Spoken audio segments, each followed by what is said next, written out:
Millions watched as Jasmine Crockett stood, calm, unshaken, and confronted Chief Justice John Roberts in a congressional hearing that stunned the nation.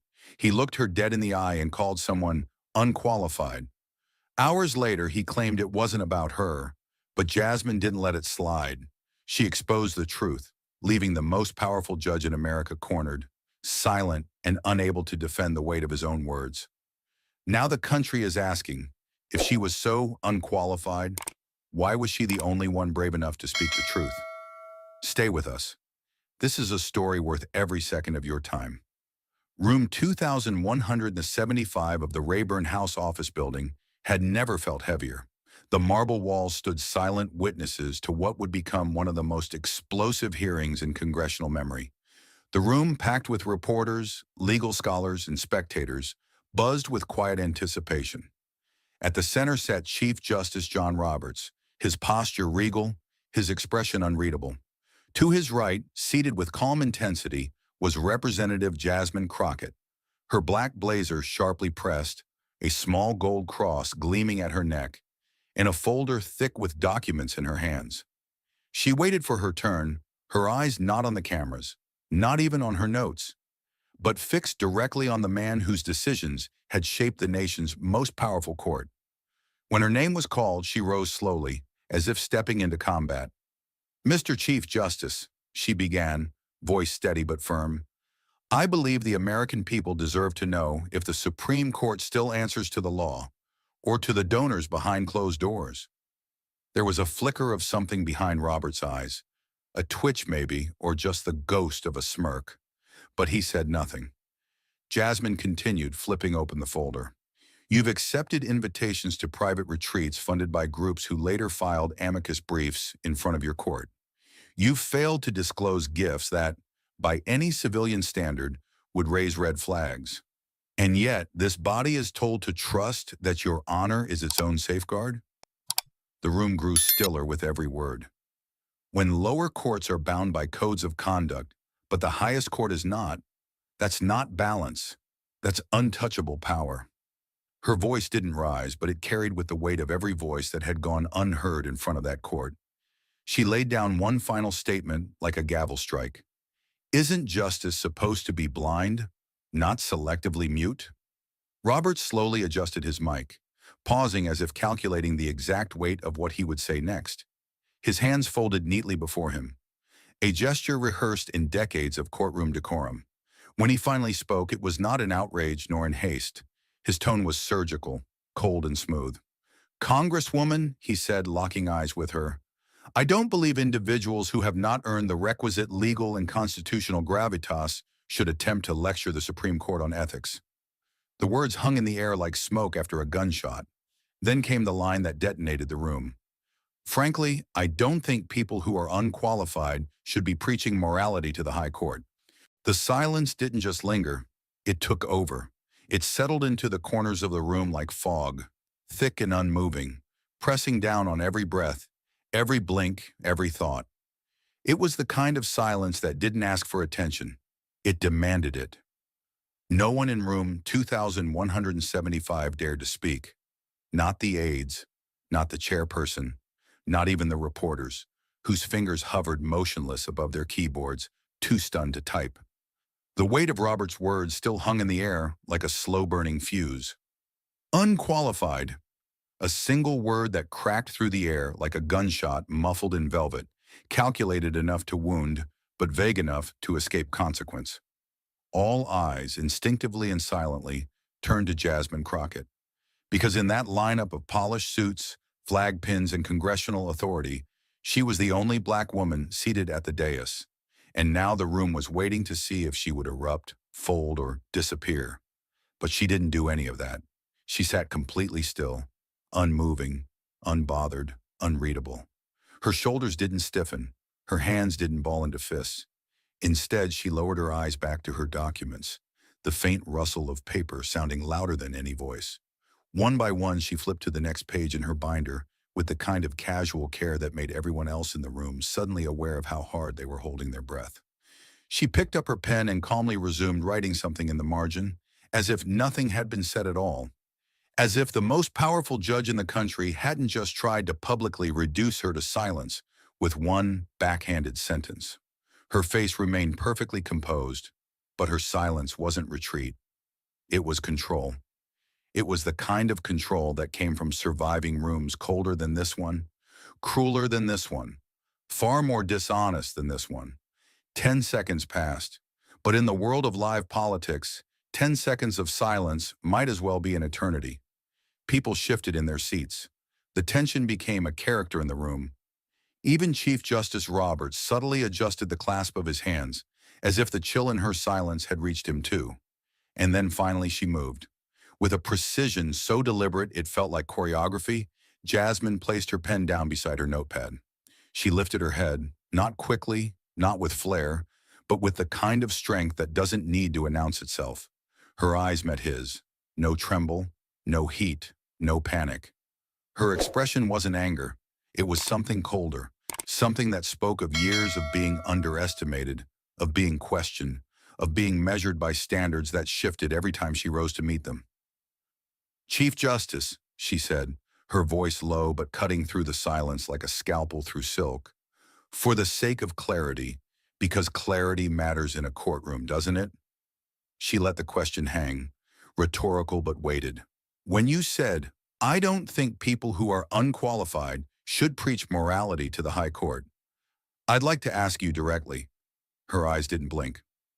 "Were you referring to me?" She waited, but not long. "Because when I look around this room, I don't see anyone else who meets the description your eyes were locked on when you said it."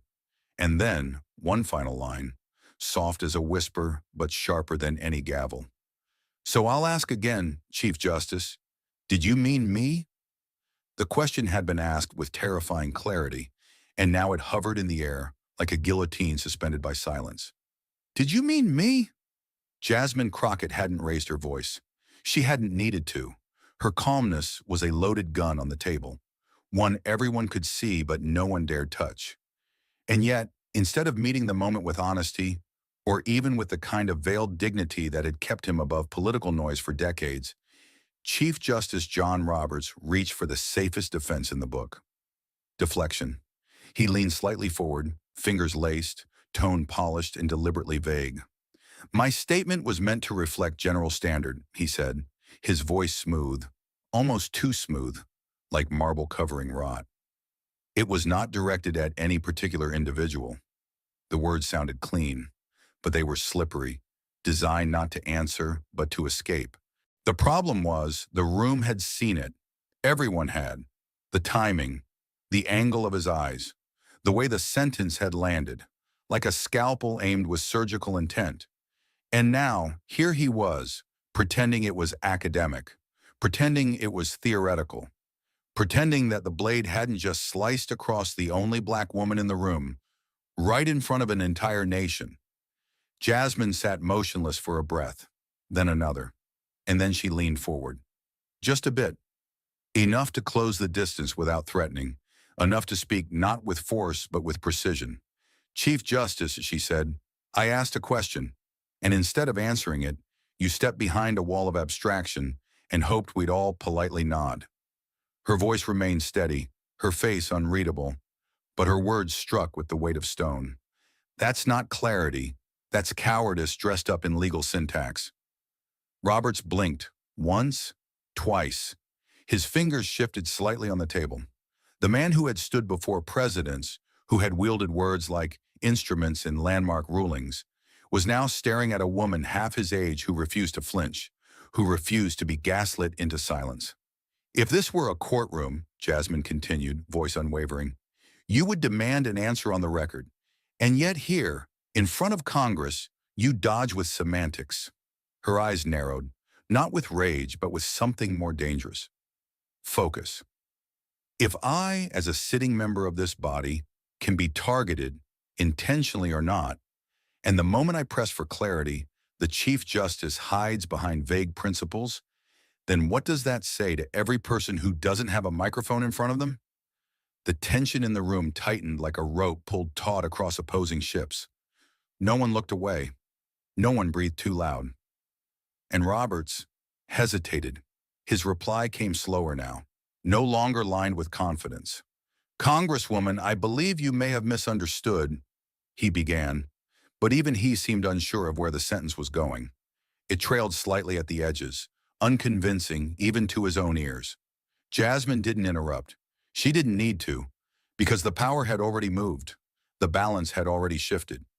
For the first time in the hearing, Roberts wasn't the one commanding the space. He was defending himself inside it, and the rest of the room knew it too. The chairman didn't gavel, the aides didn't murmur. The press gallery remained frozen. It wasn't decorum holding them still. It was gravity. The gravity of watching a moment that wasn't just about Robert's words or Jasmine's question. It was about what happened when someone who had always been on the outside walked into the most sacred hall of American power and refused to be quiet. The storm hadn't broken yet, but it was forming, and every person in that room could feel it coming. She had given him every chance. She had asked the question with precision, waited through the silence, even endured the deflection. But now Jasmine Crockett was done waiting. With a calmness that felt more dangerous than any raised voice, she reached down, tapped her tablet, and brought it to life. The glow of the screen reflected off her hands as rows of information unfolded, tidy columns of names, dates, and monetary figures, each one a thread in a web few had dared to pull. Slowly, deliberately, she turned the tablet toward the committee. The room leaned in. "Let's not talk in circles," she said. "Let's look at some facts." Her voice was even, but it had changed. There was an edge now, like someone tired of asking for permission to be heard. She scrolled down the screen without looking away from Roberts. "The Liberty Civic Foundation," she began. "You gave a speech at their retreat in Aspen on June 14th. 3 months later, they filed a legal brief in the Randall versus Zenith case, which your court ruled on, and you voted in their favor. Would you like to tell this committee who paid for your travel and hotel during that event? Because, according to their own financial records, they covered everything for special judicial guests." She didn't raise her voice. She didn't need to. Each word landed like a weight, slow and deliberate. "That ruling changed environmental laws across the country, and now we find out that the group who benefited flew the Chief Justice out to a private resort to talk behind closed doors." She tapped again. Another entry came up. "Let's talk about Forward Horizons," she said. "July 9th, Washington, D.C. Hilton, a private legal summit.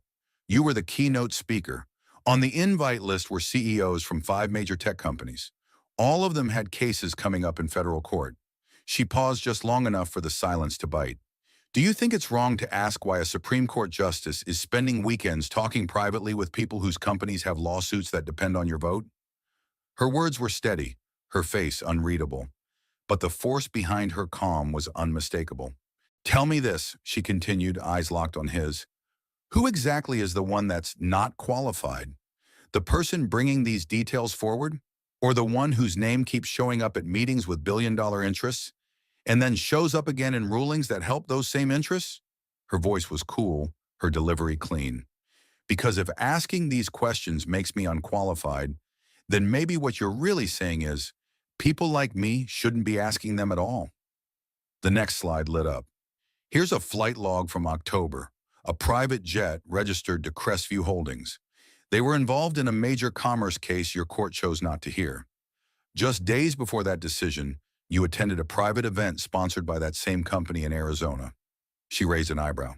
"Should we believe that's just a coincidence?" She leaned in just slightly. "This isn't guesswork. It's public records. It's your name, their money, your vote, and a pattern that keeps repeating." Another pause. Her voice softened, but cut deeper. "So if you think I'm the one who doesn't belong here, then tell me, does being qualified mean staying quiet while all this goes on?" She lowered her voice one last time, almost to a whisper, but it carried through the room like a drum beat. "Because from where I sit, being qualified means having the guts to ask the questions no one else will." And then she said nothing more, because she didn't need to. The truth had already spoken. The silence no longer belonged to Roberts. It belonged to her. Jasmine Crockett hadn't moved an inch since she began reading. She didn't need to. The weight of her words did the moving for her. Across the long, polished hearing table, Chief Justice John Roberts sat completely still, but something beneath the surface had shifted. His grip on the edge of his chair had tightened visibly, his fingers white at the knuckles. The skin stretched taut like a man trying to anchor himself in a storm he could no longer control. The mask of judicial confidence, the practiced neutrality, the carefully measured tone, was cracking in slow motion. His shoulders, once squared in pride, had begun to draw inward ever so slightly. He didn't interrupt. He didn't object. Because Jasmine wasn't making accusations. She was unearthing evidence. And with every line she read, another inch of the myth surrounding him was peeled away. She didn't raise her voice. She didn't pound the table. There was no need for theatrics. She simply scrolled, paused, and read. Her voice was calm, almost gentle, but what came out of her mouth had the precision of a scalpel and the weight of a sledgehammer. June 14th, she began again. Aspen, Colorado. You spoke at a retreat held by the Liberty Civic Foundation. They flew you in, covered all your expenses through a donor fund. Then 3 months later, they submitted a brief to the court in the Randall versus Zenith case, and you voted in their favor. She turned a page. July 9th, you attended a private summit at the D.C. Hilton, hosted by Forward Horizons. Tech executives with cases before your court were there. You gave the keynote speech. Their group reimbursed your travel. That's not guessing, that's paperwork. She looked up just for a second, long enough to meet his eyes and make sure he was still listening. Really listening. He was. His jaw was tight now, mouth closed so firmly it looked like he was holding something in. But there was nothing left to hold. She looked back down. October 2nd, she continued. Scottsdale, Arizona. Crestview Holdings hosted an event. You flew there on their private jet. Tail number 5, XKZL. 3 days later, the court refused to hear Fletcher versus Commerce, a case that directly affected Crestview's business. You were the final vote in that decision. Jasmine paused, not because she was unsure, but because she knew the weight of silence now belonged to her too. Then softly she continued. May 18th. You were a guest at a Rhodes Civic Trust dinner in Chicago. That group funded a brief for Trent Veer, federal commission case, ruled on by your court a few weeks later. Again, 5-4. Again, your vote made the difference. She closed the screen for a moment, folded her hands and rested them gently on the table. Not a single word had been shouted, but the hearing room now felt as if it were made of glass, tight, fragile, one sharp movement away from shattering. Still, Robert said nothing. His face was pale now, his hands clasped tighter, elbows resting more heavily against the leather arms of his chair. And Jasmine? Jasmine didn't even smile. She wasn't performing. She wasn't campaigning. She was stating what needed to be heard, in the one place where it was hardest to say it. Her restraint was more powerful than outrage, her facts more devastating than accusations, and she knew it. So tell me, Chief Justice, she said finally, her voice steady, clear, and quiet enough to make the room lean in. When you told me I wasn't qualified to talk about ethics, was that really about qualifications? She let that question hang, not for effect, but because sometimes the silence after truth is louder than anything else. The silence didn't crack. It didn't shift. It settled, like dust after an explosion, like the breath held too long in a room that had forgotten how to exhale. For several long suspended moments, no one moved. Not the clerks, not the aides, not the rows of lawmakers flanking the dais. All eyes remained locked on the space between Jasmine Crockett and Chief Justice John Roberts, where something irreversible had just unfolded. He had come into that room cloaked in tradition, carrying the weight of an institution that rarely gets questioned, much less cornered. But now that cloak looked thinner, almost transparent, and the weight felt like it had shifted shoulders. Roberts was no longer the man asking questions. He was the man answering them, or at least the man trying not to. And everyone in the room could feel the imbalance shift like tectonic plates beneath their feet. Jasmine hadn't raised her voice once. She hadn't needed to. She had done what no gavel or robe or chamber rule could accomplish. She had changed the gravity of the room. What began as an exchange between a justice and a congresswoman had become something far more raw, far more dangerous, a reckoning. And when she finally spoke again, It wasn't loud. It wasn't angry. It was quiet, tired maybe, but deeply rooted in something that had taken a lifetime to form. Her voice was steady and low, the kind of tone that forces people to lean in, not to hear better, but to feel what's behind the words. If our definition of ethics, she said slowly, is something that keeps people like me out, people who ask uncomfortable questions, who come from places not built for power, then maybe it's not a definition worth protecting. She let that sit, not for applause, not for acknowledgement, but because sometimes the truth has to be held in silence so its shape can be fully understood. Her eyes didn't leave Robert's. Her tone didn't soften. But what came next felt less like a challenge and more like a quiet revelation. If calling for transparency makes me unqualified, she said, each word clear, then we've forgotten what qualification is supposed to mean. Her hands rested still on the table. She wasn't posturing. She wasn't performing. She was just telling the truth, the kind that no room, no robe, no title can fully prepare for. Maybe being qualified doesn't mean being approved by the old rules. Maybe it means being brave enough to question them, especially when those rules have never protected people like me. No one dared interrupt. Even the creak of leather chairs had stopped. The chairman, stoic until now, glanced down, nodded once, and said nothing.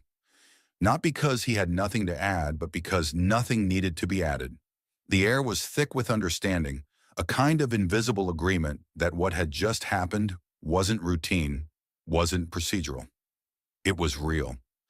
The kind of moment that rewrites where power sits in a room. There were no cameras flashing, no clapping hands, no breaking news banners just yet. But something fundamental had already changed, not just in the hearing, but in every person who had watched what Jasmine Crockett just did. She didn't flip the table. She didn't burn the institution. She just held it accountable. And in doing so, reminded the entire room what real qualification looks like. The words had landed, the balance had shifted, and the silence had taken on a new weight. But just as the room began to adjust to that gravity, Chief Justice John Roberts stirred. Slowly, as if he'd felt the tide turn too late, he leaned toward his microphone. His movements were smaller now, more hesitant, measured not in confidence but in damage control. The tone in his voice had lost its marble polish. It was uncertain, brittle around the edges. Congresswoman Crockett, he began, clearing his throat as though it might wash away the moment. I acknowledge that my earlier remark could have been phrased more carefully. It was not my intention to cause offense. A pause and then, the truth is, I was referring to someone else, a staff legal advisor, not you. He said it quietly, like someone hoping a softer delivery would soften the blow. But no one in the room exhaled.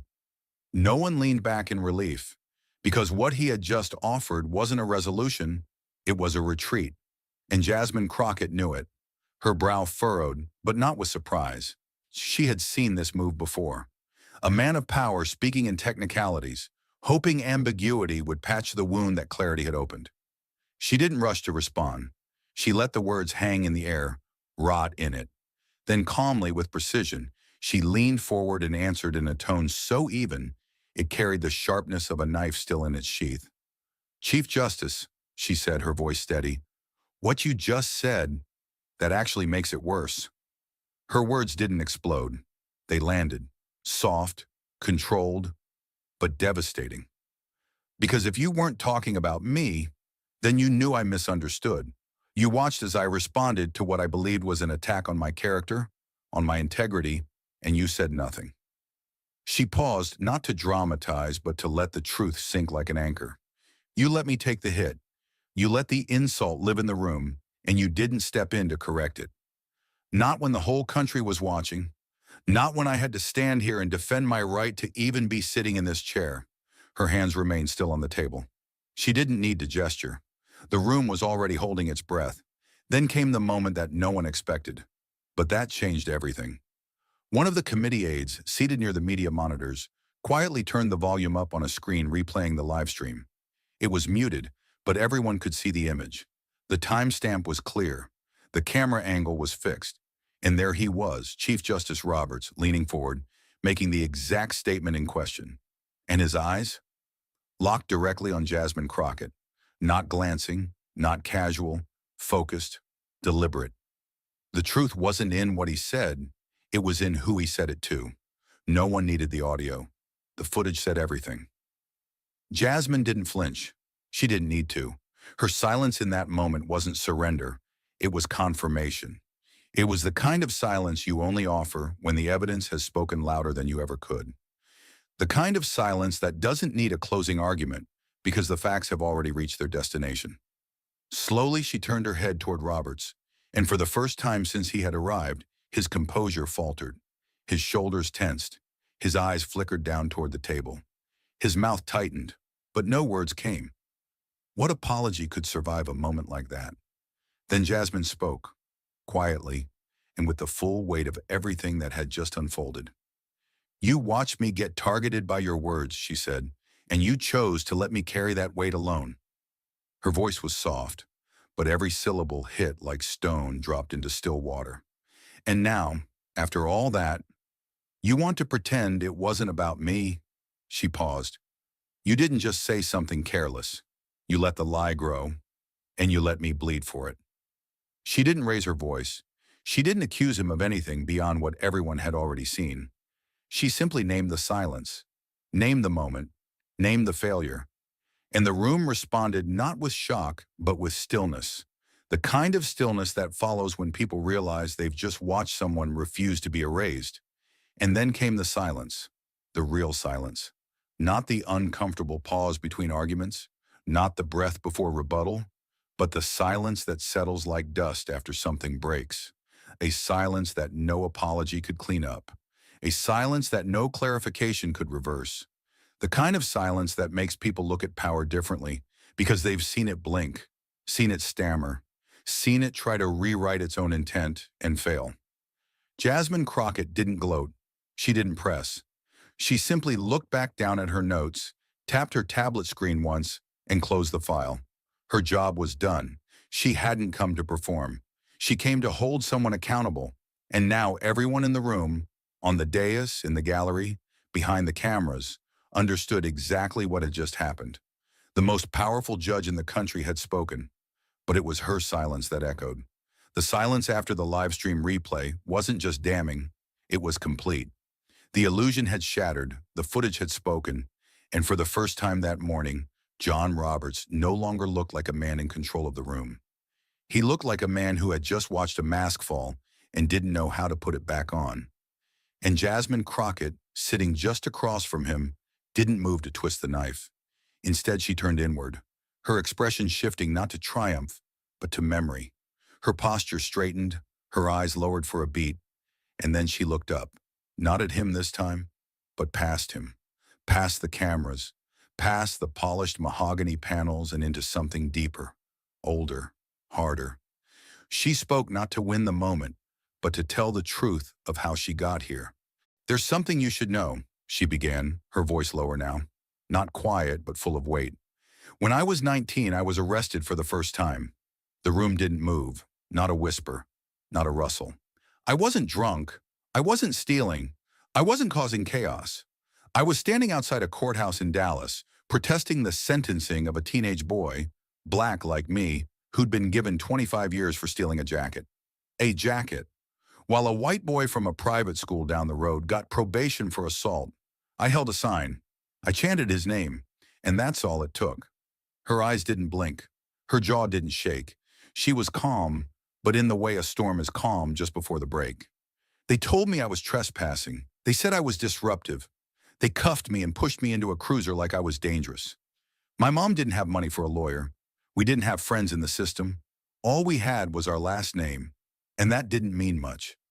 She exhaled slowly. "The charges were dropped eventually, but the record stayed. For years. Every internship I applied for, every job I interviewed for. That arrest came up first, before my GPA, before my class rank, before me." The tension in the room was no longer between her and Roberts. It was between her past and their perception. That moment changed me. It didn't make me angry. It made me determined. I didn't go to law school to become part of the system that did that to me. I went to law school so I could take that system apart and rebuild it in the name of people who never get to speak in rooms like this one. Her voice grew more measured with every word. I studied not just to argue the law, but to understand its cracks, the gaps where bias hides, the corners where silence protects the powerful and buries the vulnerable. She leaned forward, not for emphasis, but because the weight of what she was saying demanded proximity. You see, people like me, we're told we're not enough before we even start. Too loud, too emotional, too angry, too black, and always, always too unqualified. So I know exactly what it means when a man in power looks across the room at a woman like me and uses those words. I've heard them since I was a child. She turned back to Roberts, now meeting his gaze fully again. I've lived a whole life being told I don't belong. But today I'm the one sitting behind this microphone. And the man who questioned my place, he's the one hiding behind a robe. The words didn't explode. They didn't need to. They just sat there, massive and still, like stone blocks dropped onto marble floors. Across the table, Robert's face was unreadable, but not cold. Not anymore. The chill that had once lingered in his expression was gone, replaced by something far more difficult to process. Hollowness. He didn't blink. He didn't frown. His face had softened in a way that suggested not realization, but resignation, as if he'd finally felt the size of the moment and knew he couldn't rise to meet it. Jasmine didn't gloat. She didn't press the advantage. She simply let her words settle in the room, heavy as justice that had waited too long. Her eyes dropped back to her notes, but she didn't read them. Her hand hovered above the page like she was still living in that memory, still holding the sign outside that courthouse. Still 19, still cuffed. But now she was here, and everything she had fought through, the arrest, the doubt, the rooms where she wasn't welcome, had led to this one. I didn't come here today to be comfortable, she said at last, her voice softening. I came here to be honest. And nothing in that room could stand against it. The room was still holding its breath from the weight of her story. Every syllable Jasmine Crockett had spoken, about being cuffed for protesting injustice, about clawing her way into the law not to belong to it, but to challenge it, had settled into the air like dust that refused to be swept away. Chief Justice Roberts hadn't responded, couldn't. His silence now was no longer commanding. It was revealing. The power that once wrapped around him like armor had faded, leaving only the outline of a man who once controlled every room he entered. Now he was motionless, stuck inside the hollow echo of what he hadn't said, of what he had let happen. And Jasmine, across from him, didn't look triumphant. She looked finished, not exhausted, complete. She didn't need anything more from him. Not an apology, not a gesture, not a correction, because what needed to be said had already been said. She didn't reach for her notes. She didn't shuffle papers. She didn't make any move that would dull the final edge of what she was about to leave behind. Instead, she straightened in her chair, not suddenly, not dramatically, but with a kind of quiet resolve that felt older than the institution itself. Her hands rested on the table one last time. Then she rose, gracefully, deliberately, standing not as someone concluding a hearing, but as someone stepping out of a fire she had walked through on her own terms. The movement itself sent a wave through the room, like a shift in pressure that made everyone suddenly aware of their posture, their silence, their complicity. Every person in that chamber knew they were witnessing something that would not be forgotten, something that couldn't be undone. Jasmine's eyes didn't linger on Roberts. She didn't wait for him to look up. Instead, she spoke clearly, not to him, not to the committee, but to history. Her voice was calm, firm, and final. Being qualified, she said, isn't something you're given because of your title. It's something you prove with your choices, even when no one is standing beside you. There was no tremble in her tone, no hesitation, just the cold, undeniable truth of someone who had lived every inch of that sentence. She wasn't asking for permission. She was claiming space, space that generations before her had been denied, and that she now stood in fully, without apology. Her words didn't echo. They didn't need to. They carved themselves into the silence, into the walls, into the memory of every person sitting in that chamber. She didn't look back at Roberts to see if he understood, because it no longer mattered if he did. The moment had passed him. The country had seen it, and Jasmine Crockett had already moved on from it. Not with vengeance, not with bitterness, but with the clarity of someone who had told the truth in a place built to obscure it, and stood tall when others stayed seated. The silence that followed wasn't empty. It was full, packed with everything no one dared say out loud. No murmurs, no movement. No one shifted in their seat or reached for a pen. Even the chairman, who had gavel authority, didn't speak, didn't blink. The entire hearing room, so used to noise, to arguments, to carefully scripted power plays, was now still, respectfully still. Not out of politeness, but out of awe, because they all knew what had just happened. The person who had been questioned, dismissed, underestimated, targeted, had left standing, not metaphorically, literally, while the most powerful judicial figure in the country remained frozen in his chair, shoulders slumped, eyes fixed on a table that no longer offered him protection. Jasmine didn't need applause. She didn't need headlines. She didn't need a soundbite for the cameras. What she needed, she had already given herself: the truth. And in that moment, that truth was all that mattered. It stood taller than the dais, louder than the gavel, more enduring than the robes. She walked slowly, not with the stiffness of confrontation, but with the confidence of closure. Her heels clicked softly against the marble floor, each step a punctuation mark that needed no translation. Each step said, "I am not afraid of these walls. I do not owe them anything, and I do not need them to recognize my worth." Behind her, Roberts remained seated, his face unreadable, his hands still folded, tighter now. But it wasn't dignity that kept him in that seat. It was weight, the weight of a silence that had arrived too late, the weight of a robe that no longer shielded him, the weight of being watched, not as a guardian of law, but as a man who had been given the chance to stand for something and chose not to. He didn't stand. He didn't speak. And perhaps, most telling of all, he didn't deny what had just happened. Because how could he? The country had seen it, live, unfiltered, in real time. Outside the chamber, the buzz was already beginning. Whispers in hallways, texts lighting up screens, journalists blinking in disbelief at what they'd just witnessed. But inside room 2175, none of that noise had arrived yet. Inside, there was only the sound of a woman's footsteps growing fainter as she walked away from the table, and a nation's understanding growing louder in her wake. She didn't turn back. Not once. Because people who know where they stand never have to look behind them. And Roberts, he never left his seat. But everyone watching knew exactly who had just stood up. The door closed behind her with a soft click, but the echo felt deafening. Inside room 2175, the stillness remained, almost sacred. Outside, however, the world had already begun to move. Jasmine didn't stop walking.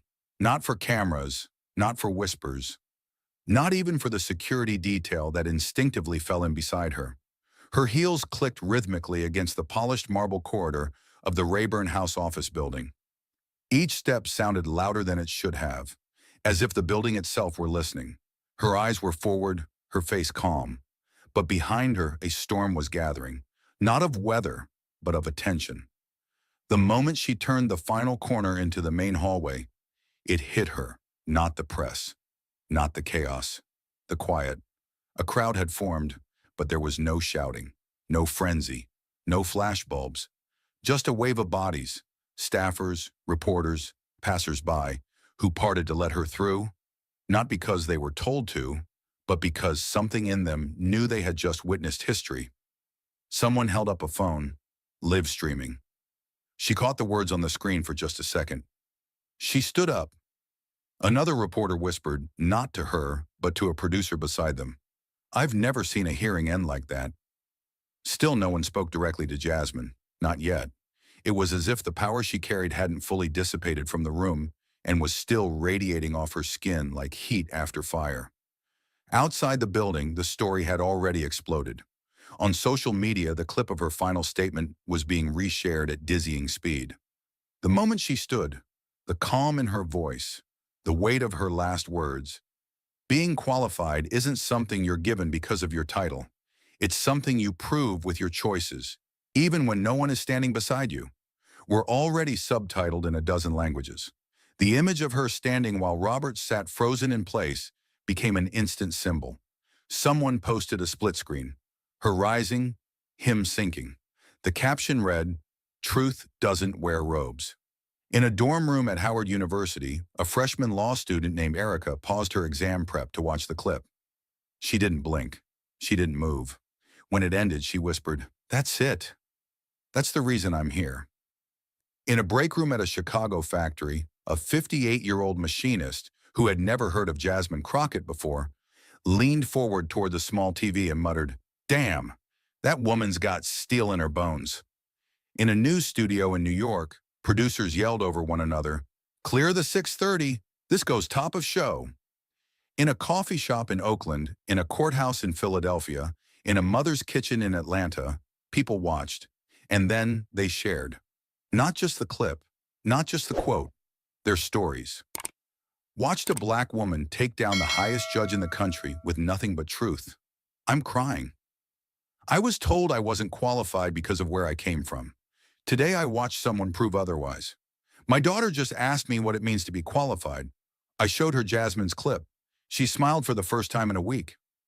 By the time Jasmine reached the Capitol Rotunda, her phone had buzzed 31 times. She hadn't looked at it once. Inside the hearing room, staffers had begun to pack up. But something was different now. They moved more slowly, more carefully, like cleaning up after something sacred, not procedural.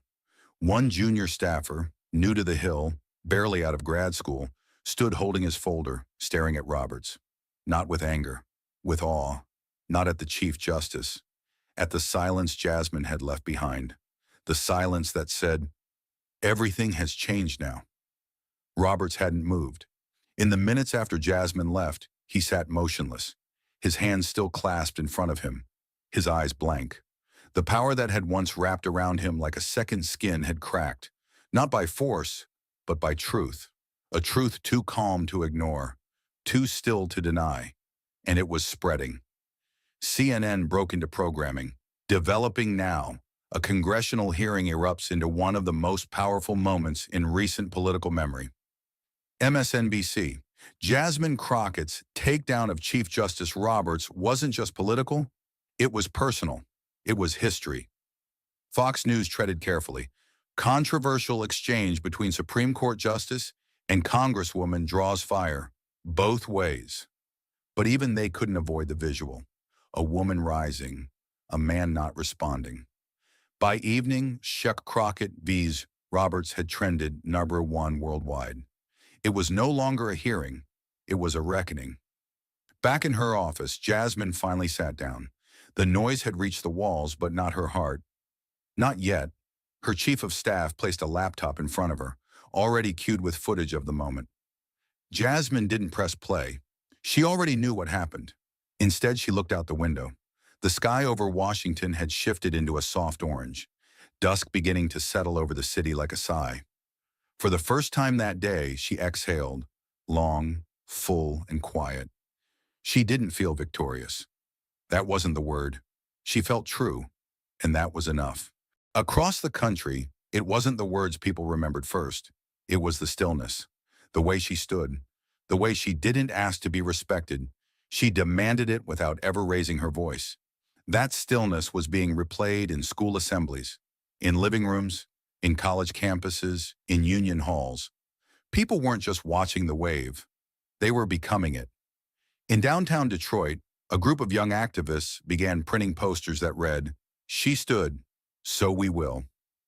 In Tulsa, Oklahoma, a pastor rewrote his Sunday sermon, title, "When Standing is the Only Answer." In Sacramento, an 11-year-old girl opened her school presentation with Jasmine's quote about being qualified. Her teacher cried. Jasmine hadn't set out to spark a movement. But then again, most movements aren't sparked by speeches. They're sparked by moments, when someone refuses to sit down. And this wasn't just a moment, it was a wave. And it was only beginning. They called it the moment that broke the robe. Not officially, of course. Not in legal briefs or committee reports. But across the country, in living rooms, lecture halls, barber shops, courthouse lobbies, Newsroom roundtables? People said it the way survivors speak of the moment a storm split the sky. And as the clip of Jasmine Crockett standing before Chief Justice John Roberts reached its 100 millionth view, America wasn't just reacting with admiration, it was dividing.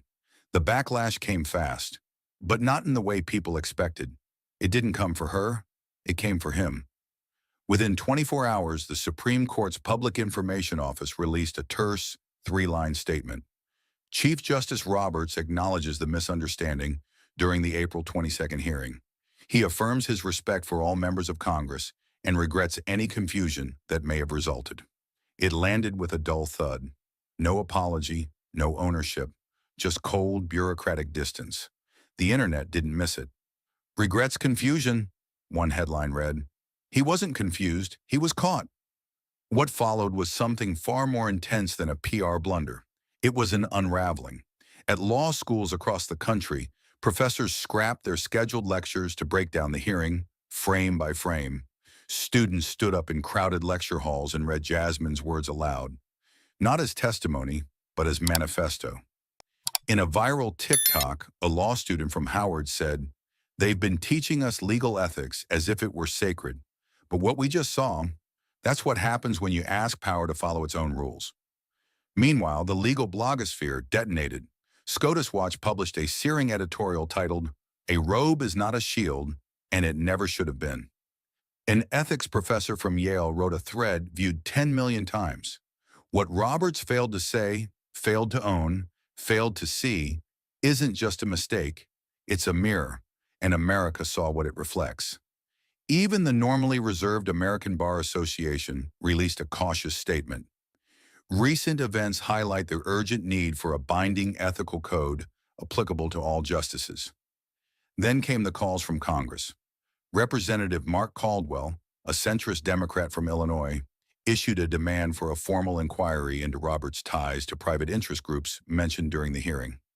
What began as a symbolic gesture turned into something bigger when 3 Republicans, under pressure from constituents, broke ranks and backed it.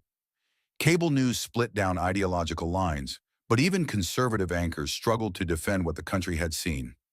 Fox's top legal analyst admitted, even if you believe Roberts didn't intend the insult for Congresswoman Crockett, the failure to correct the perception in real time, that was devastating.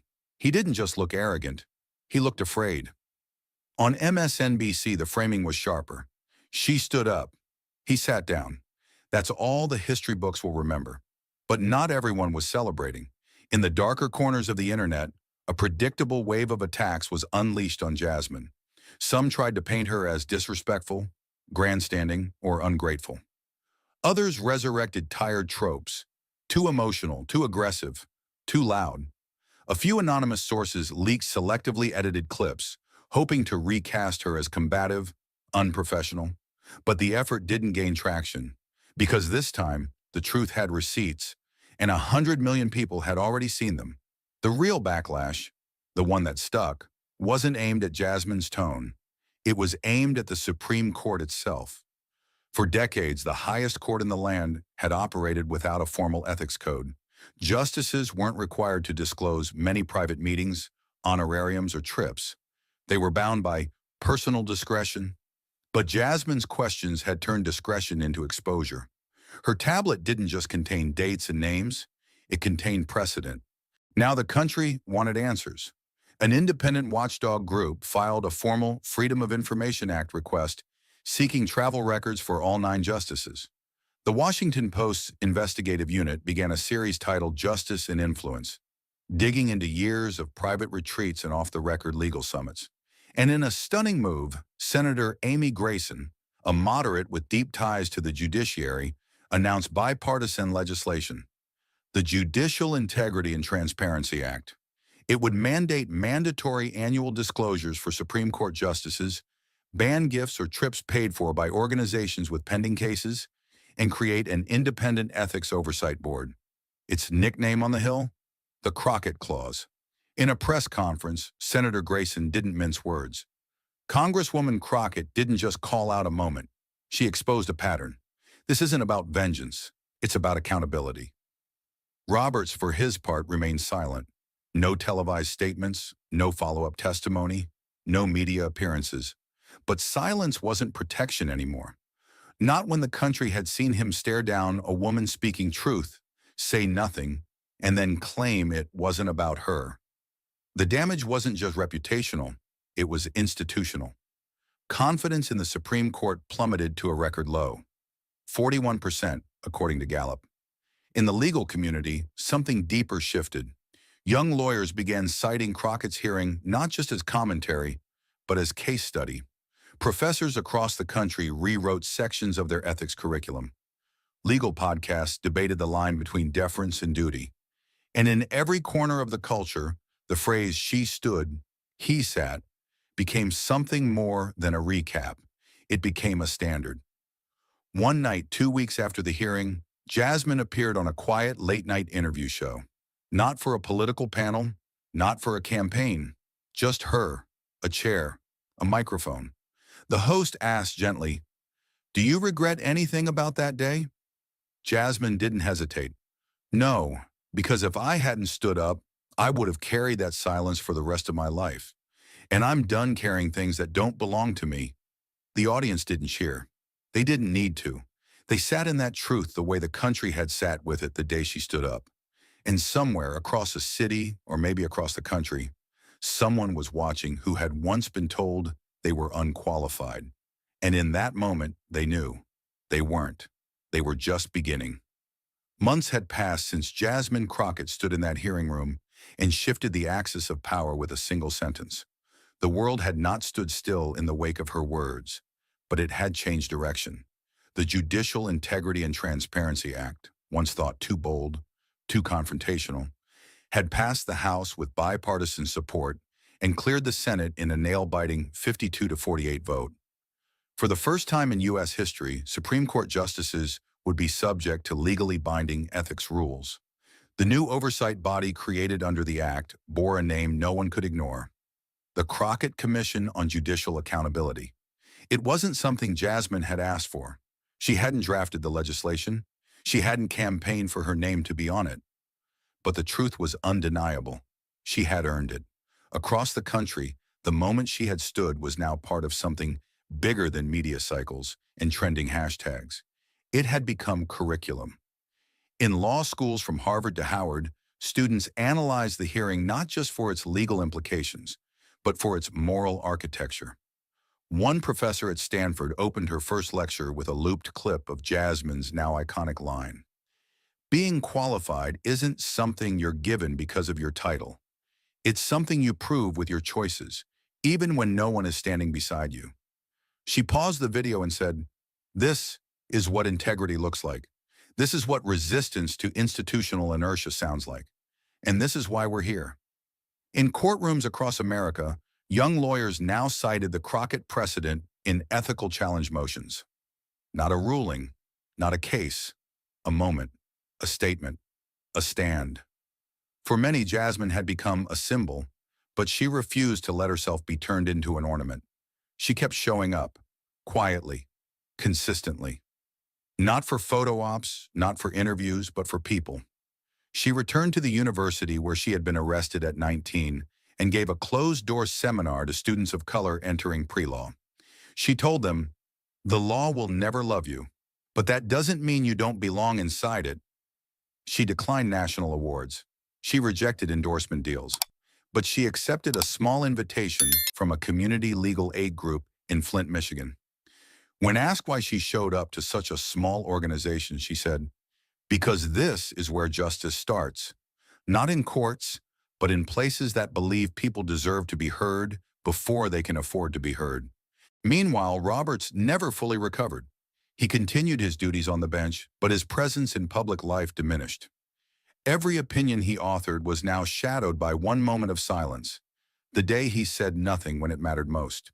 He was still Chief Justice, but to many his title no longer carried the weight it once did. It had been measured, and in that hearing room, found lacking. For Jasmine, though, something more profound had occurred. Her role in the public imagination was no longer just that of a congresswoman. She had become a North Star for what principled leadership looked like in a time of cynicism. In a televised town hall in Philadelphia, A high school student stood and asked her, "Do you ever feel scared?" Jasmine smiled softly and said, "Every day."